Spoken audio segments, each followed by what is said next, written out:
So this video is something I've never done, but ever since the Division 3 announcement, I had to do it. A list of features that the Division 3 should have that we don't have now. Features that will, undoubtedly, if implemented into the Division 3, assist in making it the biggest success out of the entire trilogy. Mind you, these are suggestions from seasoned veterans who've been here from the beginning, from day one of Division 1 and 2. All of them are credible enough to make suggestions as far as I'm concerned. Now, I'm talking to Julian Garrity, who's recently just been put in charge of this entire thing, Yannick, Morten Ryberg, Daria, whoever else is watching this video and who's involved in the development process of the game. I want to be a voice for those in the community which I love so much. So this platform I have is to help others get their voices heard, plus my own personal opinion. But nonetheless, these are very great suggestions, and most importantly, they don't go outside of the direction of the franchise in general. They're only suggested to make what we already have better. Now, there are reasons why the Division 2 failed, and that is to meet certain expectations. One reason being the developers refusing to evolve the game, forcing us into a slower playstyle by forcing a cover system, a vision that was not realized in the first Division.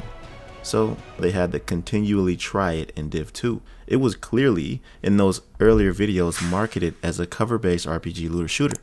And for this video, I'd like to give it some context. Where did it start? The intentions of the game's direction. Where did they go wrong? And what they did right. But most importantly, how we can come full circle by identifying all of this to form a complete third installment. I believe that with how the Division Heartland plays, they're already on the right track. The fusion of Div 1 and 2 is nearly perfect. So let's talk about what went wrong first.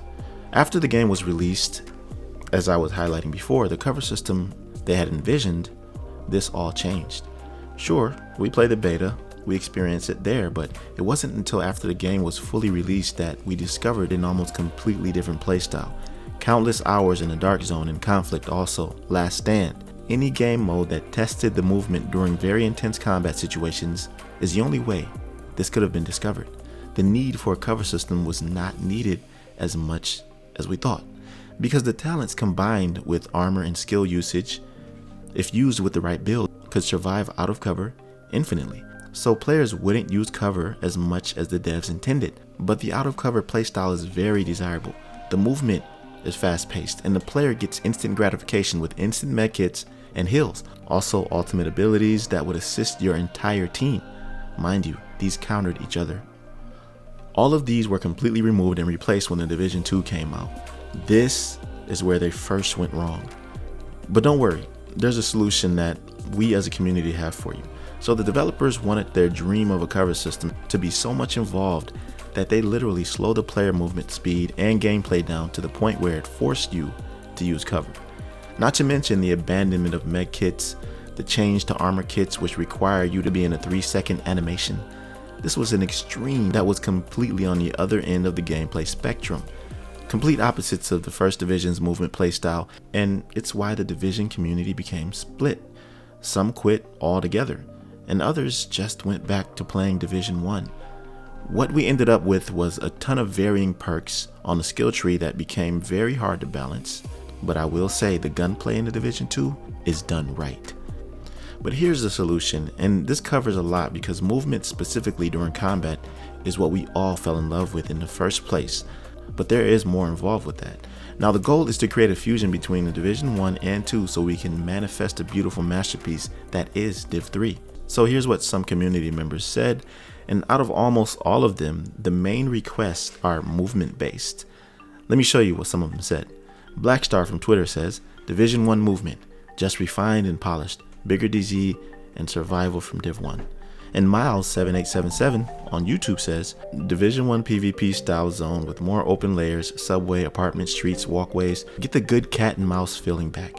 One big zone. Multiple weather systems that change to affect the map. Snow, morning fog, heavy rain, high power rain from storm, flooding subways and streets from heavy rain. Make us feel like we're battling the weather as much as everyone else. And I don't agree with this, but he said that we need more guns. We have enough already. But there are multiple other suggestions. I won't read them all, but you can see for yourself. Varying opinions from Twitter to YouTube, from day one Division players. But speaking on the ones I've mentioned, both reference the Division 1 movement, but polished. That's the fusion I was referring to, like I experienced in Heartland. You can thank Redstone for that, the key to PvP greatness, by the way. And when Miles said, more open layers, subways, apartments, streets, and walkways, get the good cat and mouse feeling back, one big zone, I'll get into the DZ later. But all of that together is what helps the playstyle I'm talking about. Give us the fast movement back. But here's where we can strike the balance. Because one of the main reasons why you forced the cover system is because the chicken dance was created back then. We don't want that. So here's the solution so that you as developers can keep the vision you originally had for a cover-based Division. The RPG and looter aspect is already good enough. But if you want players to still use cover and maintain the speed during gameplay, remove the element of toughness or an armor core if we're talking about Div 2. Just keep the firearms and electronics, weapon core, and skill tier, then use the talents and perks to get certain bonuses that could help you to get tanky temporarily. For example, situationally motivated movements that only come out of clutch moments and at clutch times, or requires actual skill to pull off instead of being allowed to tank everything. This way you maintain a healthy time to kill in both PvP and PvE, and it also forces the player naturally to use cover, for self-preservation. By the way, shout out to Rogue Gold. I heard this from him in a live stream he had recently, and I swear great minds think alike, because I was thinking something similar, but this made it come full circle. Now, if you add in instant med kits again, and of course the medic skills, even the ultimate abilities, you have an almost perfect fusion for the combat objective. By the way, I will be including more suggestions by content creators and other community members about this subject. Moving on, what's the next problem? Player retention.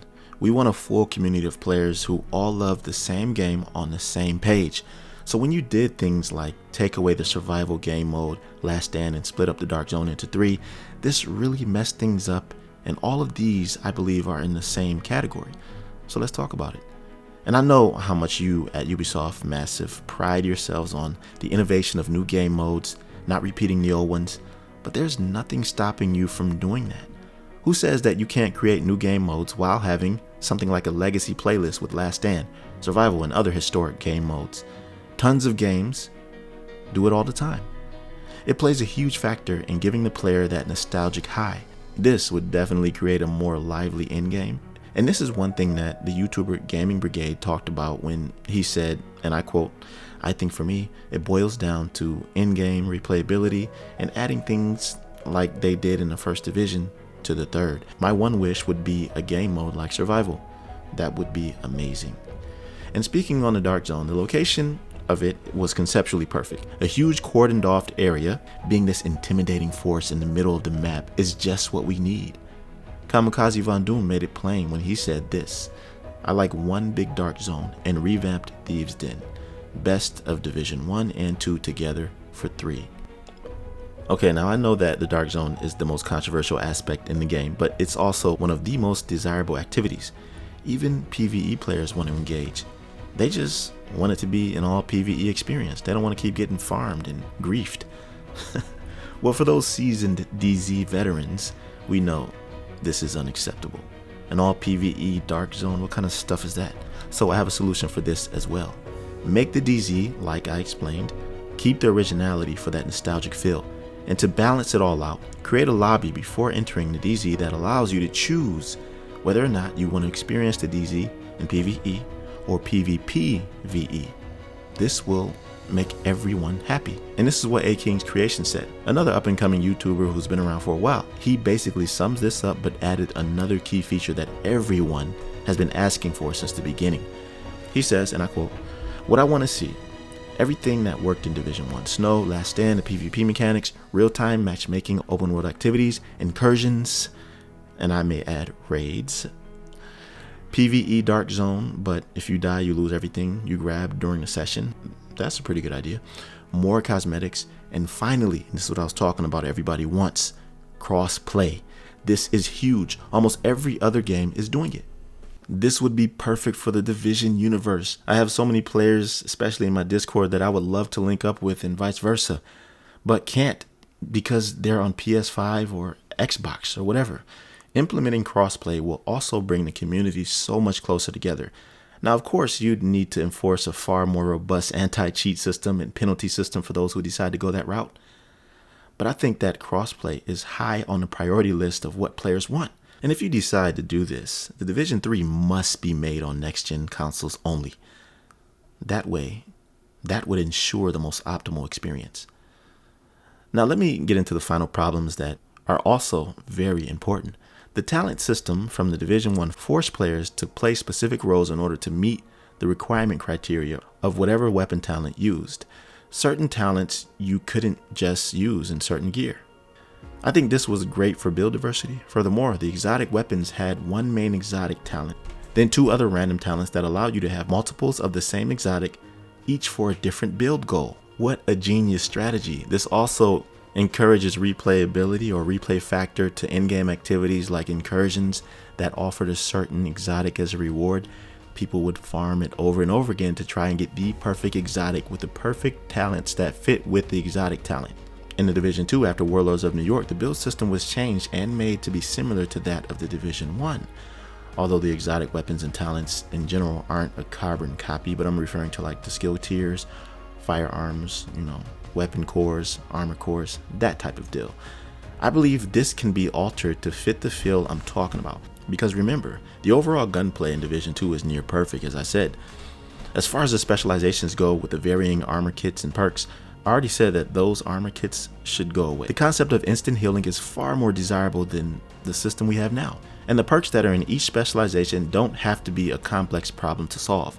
In the first division, there was a perk tree that everyone had access to. This gave us the option to upgrade to a variety of different heals or med stations, all kinds of different things. So for the Division 3, just expound on that. Make this the evolved version of specializations, but give the player a limited amount of points so that it would have to be a targeted upgrade path. The player would either have to respec or create a new character in order to go down a separate path of his or her choosing. And the specialization weapons would be in each specific category. So I'm not saying get rid of the specialization weapons at all. I'm saying that you can still add ultimate abilities on top of that, depending on which one you choose. So everything on here would be tailor-made to fit your playstyle in every way.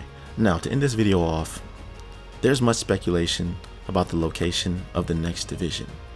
After tons of feedback from players, it seems like the majority would like to see it set in Europe. I think this is a great setting because you could then add the snow element that we all love and want to return. There's just something about the snow in an apocalypse that's like nothing else. But others have suggested that instead of it being only one setting, just make it a seasonal weather system that changes naturally based on what season we're currently in real life. I believe this may be the best solution since there will be something for everyone to like. I can talk about this all day. I have even more features and suggestions for the Division 3, but I don't want to make this video too long. If you have any suggestions about what the next installment of the Division should or should not have, please share that in the comment section below.